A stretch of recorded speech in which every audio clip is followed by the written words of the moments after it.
Welcome back to Part 5 with me, Jeff, and with Jay Aldcroft on Who's He Talking To. Straight into your coaching now. Yeah. Because you said to me on one of the bullet points, who was the professional player that you was on a coaching course with? I was with Thierry Henry. I went with the Welsh FA, went on my A licence. I was lucky enough to get it, yeah. And I've done the youth A licence and the senior A licence. And on my badge was Tim Sherwood and Thierry Henry. Did you speak to Thierry? Yeah, you sit next to him for breakfast and stuff like that. Have a laugh with him. Oh, Sol Campbell was on it as well. Yeah. But I'm not dissing Sol here, but he used to talk about politics a lot and stuff like that, whereas Thierry was like a bit more outgoing and a bit more fun. Brilliant. So you're just sitting on, you must have been thinking, do you feel starstruck? Or? Yeah, you're in awe of him at first because he's a big fella as well. He's about 6 foot. So he's huge, obviously built like a footballer, and then you like that round him. But once you've been with him a week or two, he was just. You look like a Messi to me. Put a beard on it, looks like Lionel Messi. Hey, yeah. Look at him. It doesn't sound like outside. It's what you do with the ball. Yeah, that's the one.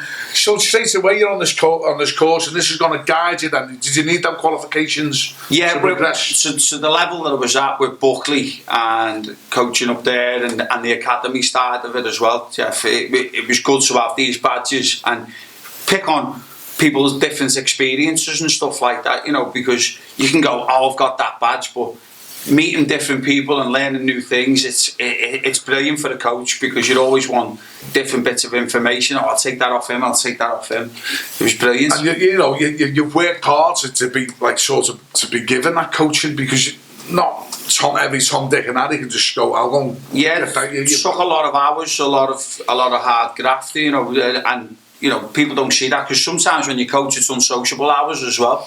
You know, a bit like you with your music. Yeah. Everyone's partying, and you're playing. Singing for me supper. Yeah, singing for me supper. But do you know what? Seriously, like, obviously, it's a lot strain on your relationships and whatever it's been.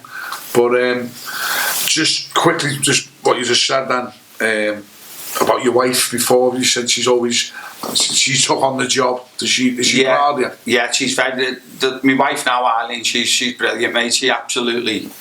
She backs me 100%. Well in, Eileen, get behind the man, eh? Stand by your man. She actually loves going to game with me. We go to Liverpool quite a lot, and she loves Tranmere. She followed Tranmere when she was a girl. So Dad, the actual chairman of Malaby, he's been 38 years chairman, George. So that's an achievement. So well done, George, as well. Right, brilliant. So honestly, the little plug out there. Don't forget the family.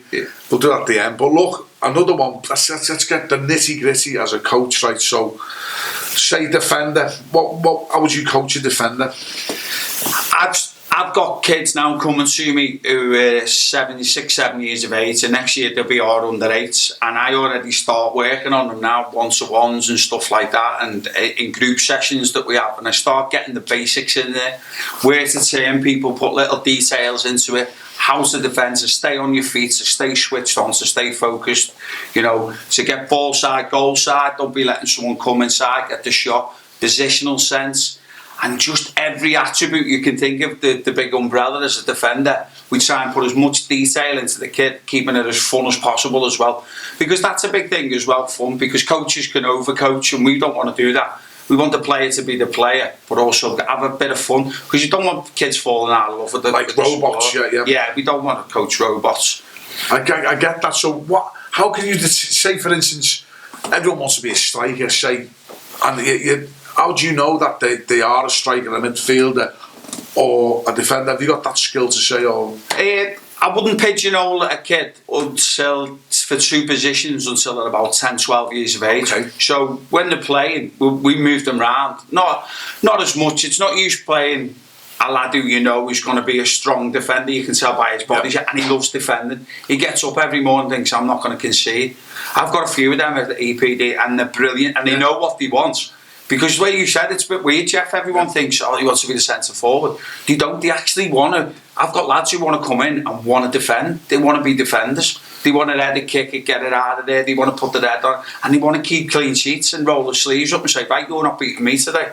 It's fantastic. Wow, I didn't know that. What about keepers? Do you get many? We get goalkeepers that obviously the crazy kids that are like doing handstands and swinging off the bar when you're looking around and stuff like that. But the kids in goal now, they're getting one-to-one coaching at 5-6 years of age, and they're playing with their feet more, and you know they're getting all these fantastic opportunities. You know, the kids didn't. There was usually the keeper just got the ball kicked at them. Now they're getting proper coached and proper schooled and stuff like that, mate. And it's unbelievable, honest to God. It's funny that because every I remember all the lads who want to be Spider-Man, want to be keepers, like the flying. Like, yeah.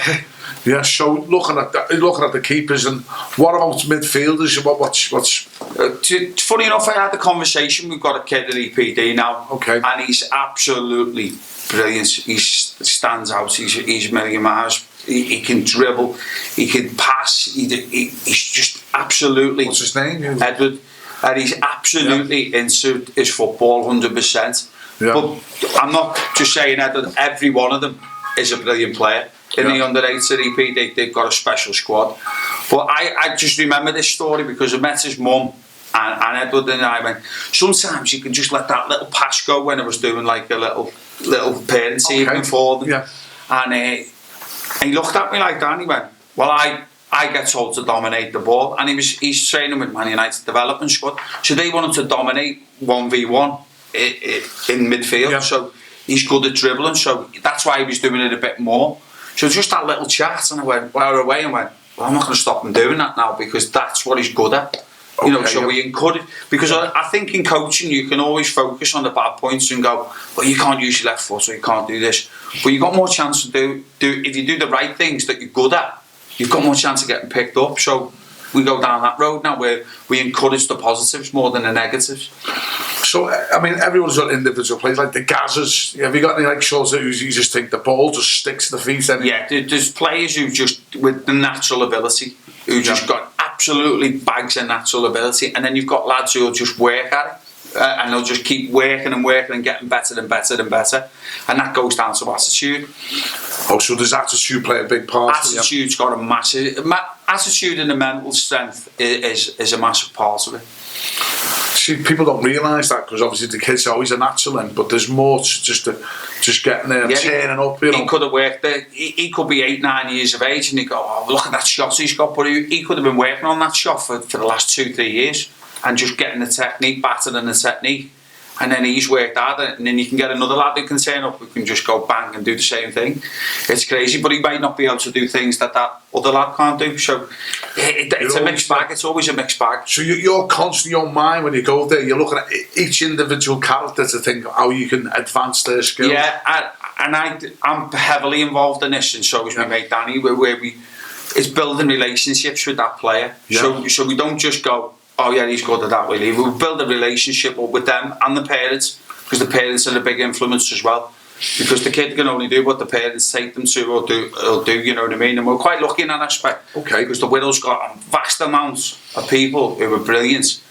And the parents are have a big say in that as well. Yeah, get the parents behind them. But sometimes it can go the other way where, for instance, say if a player's not doing what he wants to do and you sort of substitute or you don't pick him, then you get like the arguments with the parents. We used to, but we set values, and we've got a set of values ourselves, and with a set of rules and guidelines that you've got to apply to with EPD. And if you don't, then we'll have a chat with you, and then if the chat doesn't go well, then there's someone else who wants to take your place. So 10 times out of 10, most parents are on side and they know where we're going. They put the trust in with you. That's right. And that's what, again, just building that relationship up with the parents, you know, and the player, and the trust between the pair. Do you think that's when you see like big sides, like you know, managers when you lose the dressing room? What do you feel like? Do you think you could ever lose the dressing room? Yeah. I personally think I haven't lost the dressing room when I was managing, and because I'd always be good at speaking to players and being open and honest. But I've heard stories now with the modern day player that, you know, and you're either at the top level or we can lose the dressing room and you can't speak to players how you want. But I just think it's the same in any walk of life. If you speak to someone how you want to be spoke to, then you're on to a winner. You know, you've got the same sort of like foundation of getting to know players. What's the good points? And when you know, some players are very fussy, aren't they? And some players are fussy. Some more are outgoing than others. You know, some need to kick up the arse. Some need that, yeah. and then you might say, why is that kid being dead quiet? So when you first get him, he might just be the shy kid in the team, and then that's where that relationship builds up, and you go, oh, how's your dog? And you find out things about him. So and then he comes into his own in the training sessions, and then it's a gradual. You just see it going forward. Another bullet point when you said when you train someone a specific way, you tell them to do it, and they go and do it. Have you seen that happen? Yeah, always see. There's nothing more satisfying than a coach than you've worked on something, and the kid goes out and does it. It's unbelievable. You get an inside glow, and you can't buy that. You can't buy that, and that's. I think everyone who coaches at a decent level or is decent within themselves and wants people to do really well. When you see something go right, you think, oh, I'm so made up for him that he's done that.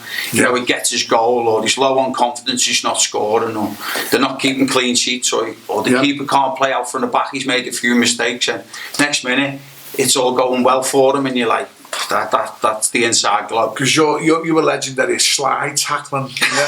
Yeah. So that's an art, isn't it?